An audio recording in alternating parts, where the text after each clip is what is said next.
I'm going to use Davinci Resolve's IntelliScript to edit a multicam shot. This is camera 1, it's the Lumix S9, and this is camera 2, the Lumix S5 II. So let me see what happens if I export the transcribe script of both files, import it back in, and go into my timeline and tell it to create a timeline based on the IntelliScript. Let's take a look at it and see how it works. There are two tools built into Davinci Resolve Studio that can make your editing a lot easier, especially if it's interviews, dialogue. I'm talking about Transcribe and IntelliScript. So what both of these tools do is they transcribe your video clip or clips. If there's dialogue, it presents it into a text format. And from there, you can make your edit on the text format and have Davinci Resolve do the cuts for you. For the work that I do, I'm always the one filming. I know that's not always the case. You may be an editor where somebody gives you the footage, and I think it's helpful to become familiar with the actual video footage before you go into the IntelliScript or Transcribe. Transcribe is part of IntelliScript, but let's talk about using it in a single clip because this is really quick and is less involved than IntelliScript. Select the clip, right-click, go into AI Tools, Audio Transcription, Transcribe. Depending on the length of your clip, you'll see a progress bar. It could take a few seconds, it could take a few minutes. The audio from your clip shows up in a text format. From here, you can edit this. There will be 3 dots in between gaps of silence. You can select the 3-dot icon at the top that will strike through and remove any of the silences. The other way you can do that is to select the 3 dots at the top and remove silence. From here, what I'll do is highlight any sections that I want to remove. Right-click, select the eraser, which will put a strike through. Once I have that clip organized, I'm going to select the entire script. So that's Command A or Control A. And from there, I'm going to hit the icon that places it into my timeline. Similar to your edit window where you do append to end, insert, or add. Once you do that, it just places it all in and it's already cut for you. It's not perfect. You may have to finagle the start and stop points of some of the cuts or hide it with B-roll depending on the interview itself. So next up is IntelliScript. I'm going to use a very basic multi-camera shot, one take, to show you how IntelliScript works, and then I'll do it with a bigger timeline.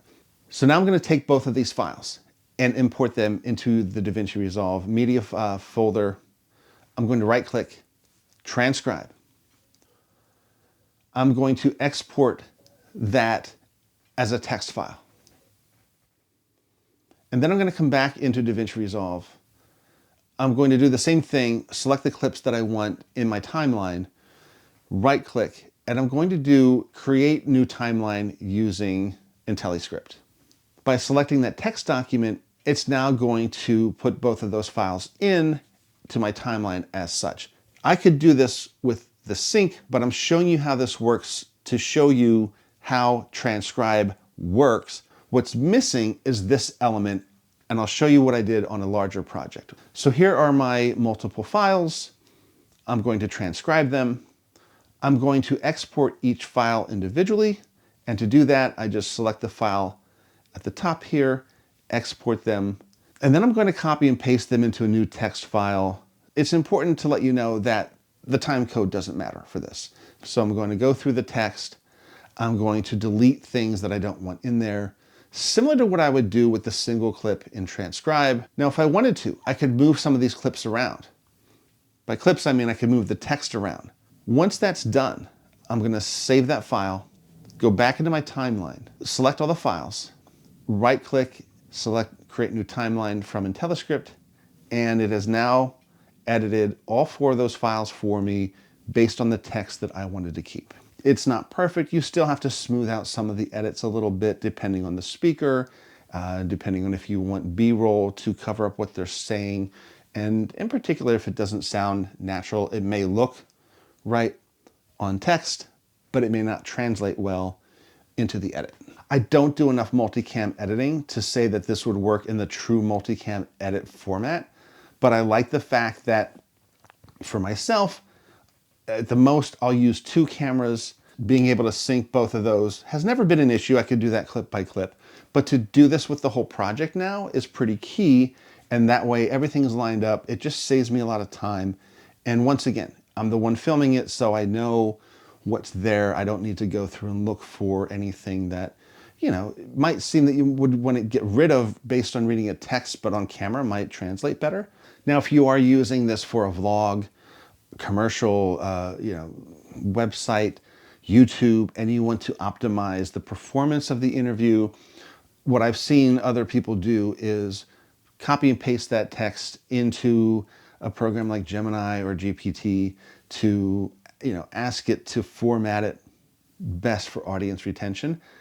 If you're going to use AI to do that, make sure you tell it not to add any language to it, just to stick with the text that's there, because I haven't done this where I've added text to it, but it could kind of not work if you have text in there that isn't there.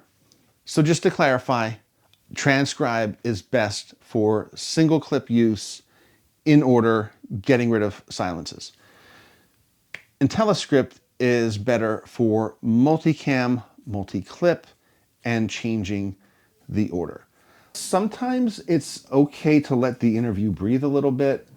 You don't always need to have these abrupt cuts. Sometimes the silence is part of an emotional aspect of the story and you want to leave that in.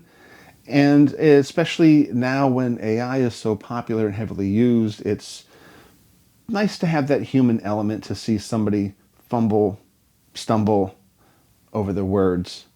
And it's going to be based on your project as to whether you want that cut out or not.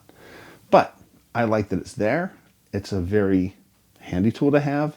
It has definitely saved me a lot of time in the editing process. And it still allows me to go in and color grade things, add my B-roll, move things around if I need to. It's just a good starting point, especially if you're working with footage a lot. And I'm happy with it. So if you use any of these tools, is there a way to use these tools that I didn't mention that's helpful to you? Let me know in the comments. And thank you so much for watching. Take care.